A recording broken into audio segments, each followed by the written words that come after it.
She didn't throw out everything. She didn't chase minimalism trends or empty her home into donation bins. She didn't label memories as clutter.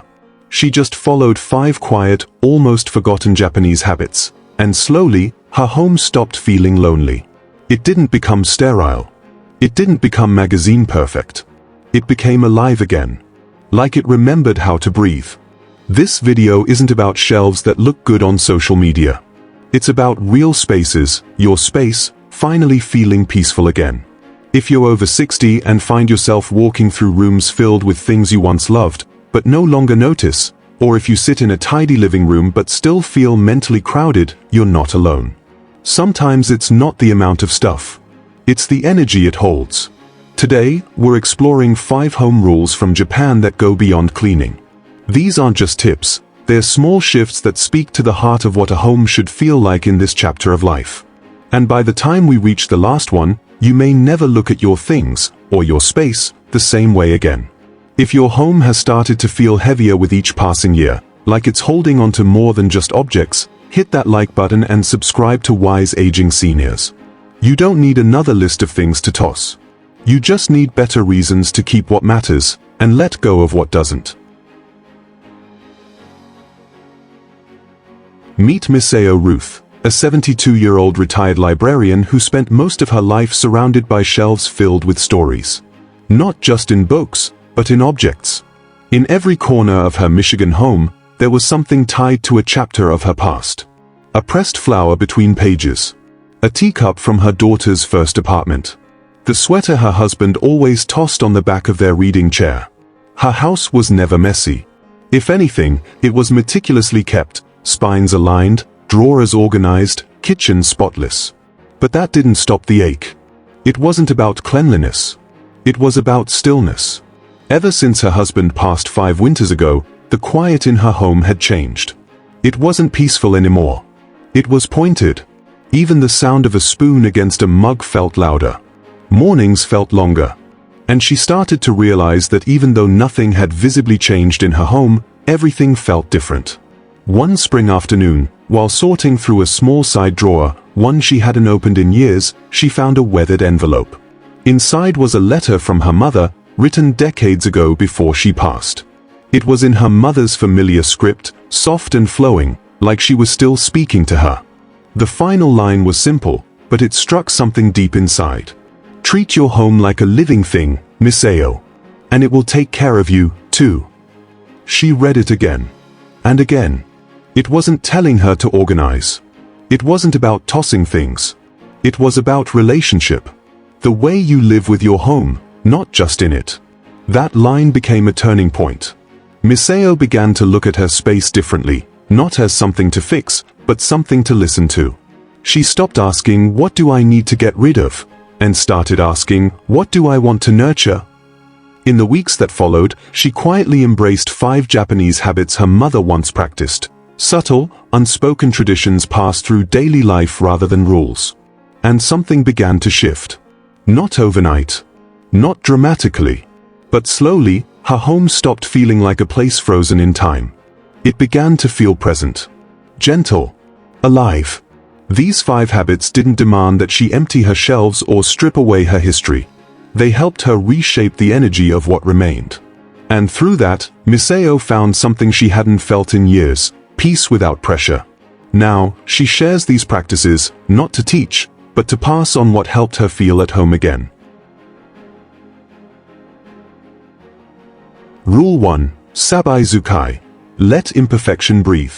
Misayo used to keep a separate drawer just for things that were too worn to toss, but too worn to use. A floral apron with a loose seam. Her husband's cracked coffee mug. A set of faded hand towels from the 80s that had seen better days but still smelled faintly of lavender soap. She didn't want to get rid of them, but she felt strange about using them, too. It wasn't shame, exactly. It was habit. In a culture where everything is expected to look fresh, clean, and new, anything with a stain or crack often gets quietly shuffled out of view. Not because it lost its usefulness, but because it no longer looks like it belongs. That changed the day she remembered something her mother used to say in the old kitchen back in Kyoto. Things age, just like people. The ones that serve you longest deserve the most gentle hands. There's a little-known Japanese practice called Sabi Zukai. It's not a flashy principle. It doesn't appear in organizing books or trendy design blogs. But it carries deep emotional wisdom. Continue using what still serves you, even if it's no longer perfect. Sabi Zukai is about honoring wear. It sees beauty in the softened edges of a bread knife that cut 1,000 loaves. In the mug with the hairline crack that's held decades of mourning silence. In the apron that's been stained by love, not carelessness. For Misayo, it was a quiet rebellion against the pressure to replace everything that shows signs of life. Instead of replacing her old towels, she folded them neatly and laid them on the guest bed with intention. Instead of storing the cracked vase, she placed it in the center of her dining table, filled with a single bloom from her backyard. Instead of hiding the faded apron, she wore it again, creases and all, while baking the banana bread recipe her daughter used to love. What changed wasn't the house. It was how she treated what stayed. And the irony? Her home began to look more curated. More lived in. Not like a space she was trying to fix, but one she had already made peace with. This rule helped her understand that not everything worth keeping has to be flawless. In fact, after 60, the things that last, the things that hold warmth, are often the ones that carry quiet signs of service. Just like us. Sabi Zukai isn't about holding on to junk. It's about recognizing when something still gives quietly, and allowing it to stay visible. Not because you can't afford new, but because you've learned the value of continuity. There's a kind of dignity in an object that's aged in your care. So today, look around.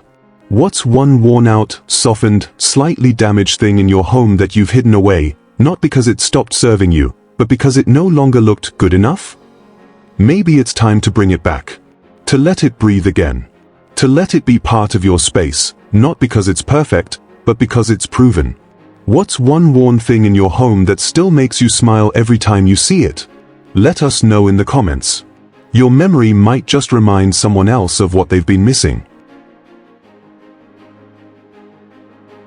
Rule 2, Hikidashi Shiki. Give everything a quiet drawer. Misayo had one small box she never dared open. It was tucked at the back of her linen closet, half hidden behind pillowcases and folded napkins. Inside, old sympathy cards. Birthday wishes from people no longer alive. A couple of unsent letters she wrote during restless nights after her husband passed. Nothing inside that box was junk. But every time she saw it, she felt the weight of 100 unspoken moments. She didn't want to throw them away. That felt cold. But leaving them out, or pretending they didn't exist, felt even heavier. And then she remembered a quiet idea from her childhood in Japan. It wasn't a philosophy people spoke aloud. It was something you observed in the way elders kept their homes. They gave everything a place. Even things that hurt. It's called Hikidashi Shiki, the quiet drawer method. It doesn't refer to physical drawers exactly. It's a way of managing emotional objects. Not with denial. Not with shame. With placement. Misayo began a new ritual. One Saturday afternoon, she pulled out the box. She lit a small candle, not for ceremony, but for grounding. And one by one, she read what she hadn't let herself read in years. Then she did something different. She didn't put them all back in the same box. She sorted them, loosely, not by person, but by feeling. One envelope went into a slim drawer in her desk, marked warm memories. Another, a letter that still stung, was sealed in its own envelope with a note, still healing. Come back later. A few were gently tucked inside a soft scarf, and placed in a small drawer beneath her bookshelf, close, but not daily. That became her quiet drawer ritual. Each item that stirred emotion got a drawer. Not to hide it, but to contain it. What she learned was this. Not everything needs to be out. And not everything needs to be gone. Some memories just need boundaries. It's easy to think of clutter as physical. But for many seniors, emotional clutter is far more exhausting. Boxes of things you're not sure you're allowed to let go of. Papers that feel sacred but suffocating. Keepsakes that hurt more than they help. Hikidashi Shiki teaches us to create compartments for these items, not to forget them, but to give them rest. To say, you belong here. But not everywhere. This is especially powerful after 60, when so many things carry layers of meaning, layers we don't always have the energy to revisit every day. Misayo didn't erase her history. She simply gave her emotions places to sit quietly until she was ready to visit them again. That made all the difference. So ask yourself, what emotional objects are sitting out in your space? Visible, daily, silently calling your attention? What if you gave them a drawer, not as exile, but as permission to rest? Let us know below, what's one item in your home that deserves a quiet drawer of its own? You might find that naming it is the first step toward peace. Rule 3, Neoi, never leave things wet. Misayo had always been tidy, but lately, things lingered. Not major messes. Just moments she kept leaving unfinished. A damp rag balled up in the sink after wiping the counter. The teacup from breakfast left on the side table until evening. Laundry that finished spinning hours ago but stayed in the washer overnight. She didn't even notice it at first. It felt harmless. Normal. But one morning, she stepped into the kitchen, and there it was again, that faint smell. The rag she'd meant to rinse and hang was still sitting in the sink. Heavy. Cold. And something about it made her feel equally so. That's when she remembered a quiet custom her grandmother used to follow back in Japan. Never leave anything wet behind. Not just because of mildew or mess, because of energy. In Japanese homes, it's believed that wet items left sitting hold stagnant energy. A damp cloth isn't just dirty, it's unfinished. It pulls at you. It keeps whispering, come back. You're not done. That's what Misayo had been feeling all along. Not clutter, but drain. Small, silent reminders of tasks that never fully ended. She decided to make a new rule. If something's wet or halfway, she finishes it, now. Not later. Not when she feels like it. Now. It started small. She rinsed the rag and clipped it on a hook. She washed the teacup and returned it to its place.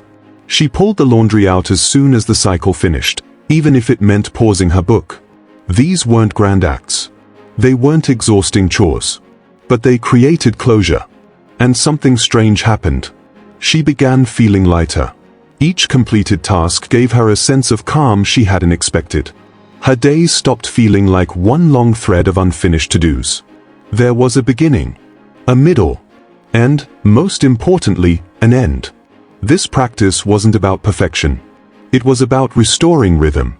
Because when you live alone, especially after 60, it's easy to fall into patterns of delay.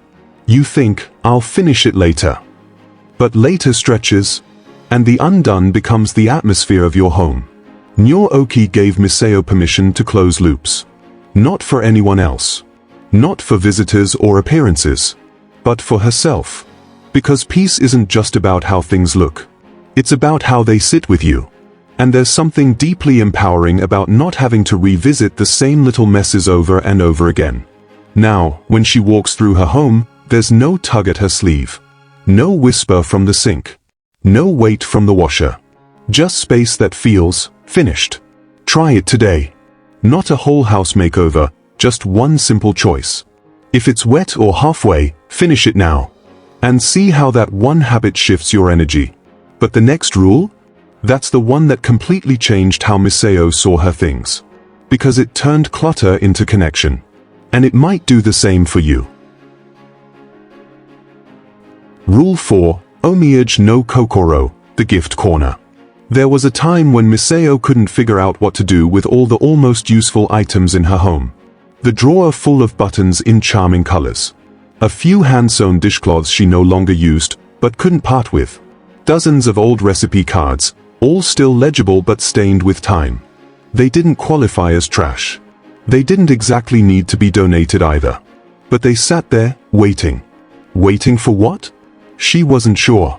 Until one evening, while chatting on the phone with her cousin in Kyoto, the conversation turned to Omiage, the quiet Japanese tradition of offering parting gifts to guests. In Japan, when someone visits, even briefly, it's customary to offer a small token as they leave. Not something expensive. Not something showy. But something thoughtful. Personal. That's when it struck her. She wasn't hoarding clutter. She was holding on to stories. And maybe she didn't have to keep them forever. Maybe she just needed to pass them on. The next morning, she cleared a small space on the entry table by her front door. She didn't label it. She didn't make a sign. She just placed 3 small things there. A crocheted dishcloth she made one winter while snowed in.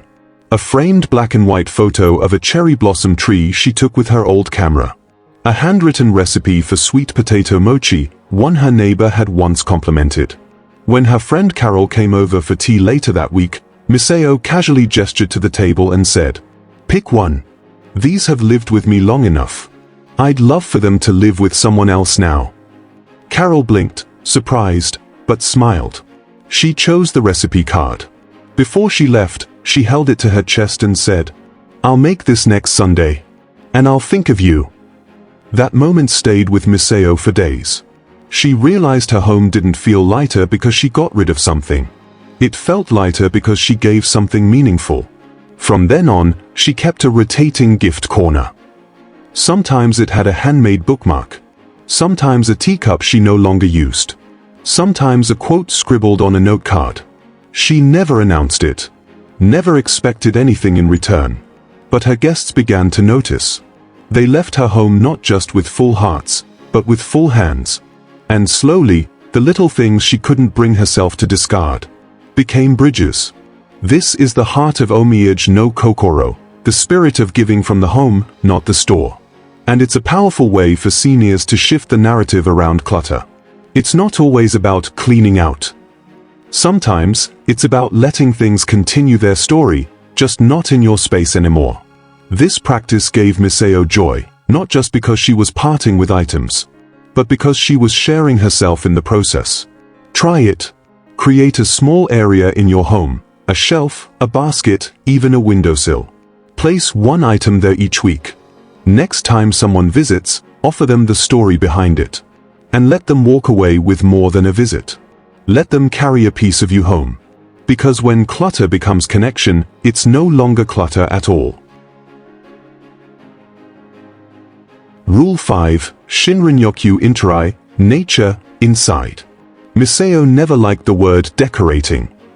It always felt like something done for someone else, for guests, for pictures, for approval. Not for peace. And yet, for years, she kept buying little home accents that promised calm. Artificial succulents in ceramic pots, motivational quotes framed on pastel backgrounds, soft throws in seasonal colors. But it still felt off. Overstyled. Staged. There was beauty, but no breath. One afternoon, she came across an old article about Shinrin-yoku, forest bathing. She remembered the term from her childhood in Japan, where her mother used it not just to describe walking through trees, but to describe slowing down so much that even the wind in the branches felt like a conversation. It wasn't about hiking. It was about presence. That was the part people often missed. Shinrin-yoku wasn't about going to the forest. It was about letting nature reach you. So Misayo decided to bring that stillness indoors, but not with houseplants or lush arrangements. She wanted symbols, not displays. She picked a smooth river stone from her backyard and placed it on her kitchen windowsill.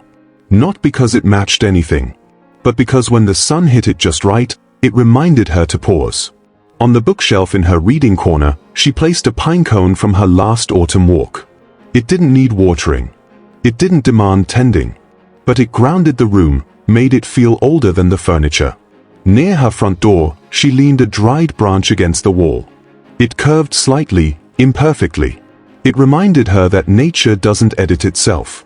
It just is. And that was enough. This was her take on Shinrin-yoku interai, the quiet art of placing fragments of the natural world inside your home as a daily invitation to breathe, observe, and return to the moment. These weren't design choices. They were anchoring points. After 60, it's easy to fill space with things that feel tidy, efficient, or safe. But sometimes, what's missing is not style, it's presence. And nature has a way of bringing that back without noise, without polish, without cost. Each natural item Misayo brought inside asked nothing of her. No maintenance. No purpose. No meaning to prove. But they gave her something anyway. A moment of attention. A breath. A tiny return to herself. And it added up. Rooms she once rushed through became places she paused. Corners she once ignored began to feel sacred. Not because of what was in them, but because of what they reminded her to notice. This rule isn't about turning your home into a woodland retreat. It's about placing small, steady reminders that the outside world still speaks, even when you're indoors. Especially when you're indoors. Try this. Take a walk. Don't shop. Collect one natural object that draws your attention. A pebble, a leaf, a twig, a shell. Bring it inside. Place it somewhere quiet. Let it stay. Let it whisper. Let it remind you to simply be here. Because sometimes, peace isn't something we build. It's something we notice when we bring the forest inside. Misayo didn't change her home by following rules. She changed it by shifting how she related to it. She didn't count items or aim for sleek surfaces. She didn't empty her rooms or follow trends. What she did instead was far quieter and far more profound. She began practicing respect. Respect for objects that had served her without asking for thanks. Respect for space that had been filled simply to avoid the ache of emptiness. Respect for silence, real, nourishing silence, not the absence of noise, but the presence of calm. And perhaps most importantly, respect for herself. For her age, her history, her grief, her joy. For the woman she was becoming in this stage of life. Her home still has things. The quilt her husband stitched when his hands still worked steady. The books that still smell like old libraries. The tools he used to hang the kitchen shelf. But now, none of it weighs her down. Nothing whispers for her attention in the background. Nothing tugs at her memory when she's trying to rest. Everything in her home now feels settled. Held. Seen. Chosen. Not because it's beautiful. Not because it's useful. But because it still matters. This is the quiet transformation so many older adults are searching for, but rarely name. Because decluttering alone doesn't fix what feels unmoored. And buying new storage bins doesn't create peace. What creates peace is relationship. With your space. With your things. With your own story. These 5 Japanese habits didn't give Misayo a minimalist home. They gave her a meaningful one. Her house didn't become trendy. It became intentional. Now, when she walks through her hallway, it doesn't feel like walking through a museum of the past. It feels like walking through a life well lived, still being lived. If your home has started to feel like a vault instead of a refuge, maybe it's not because you have too much. Maybe it's because what you keep hasn't been given a new way to belong. These 5 practices are not about restriction. They are about release and recognition. They ask gentle questions. Has this served me? Is it still serving me now? And if not, can it serve someone else? Let this be your invitation. Not to throw everything out, but to look around your home and ask, where can I create more peace, not by removing, but by re-seeing? Because peace isn't something that appears one day when the last box is finally gone. It's something you create, in tiny choices, gentle gestures, and quiet respect. If this message made something shift in you, share it with someone else. Someone whose home has been feeling too heavy, too crowded with someday and just in case. And if you're ready for more calm, more clarity, and more meaning in your next chapter, subscribe to Wise Aging Seniors. Because your home should feel like it's on your side. Not something you manage, but something that nurtures you back. Day by day. Quietly. Steadily. Like it always wanted to.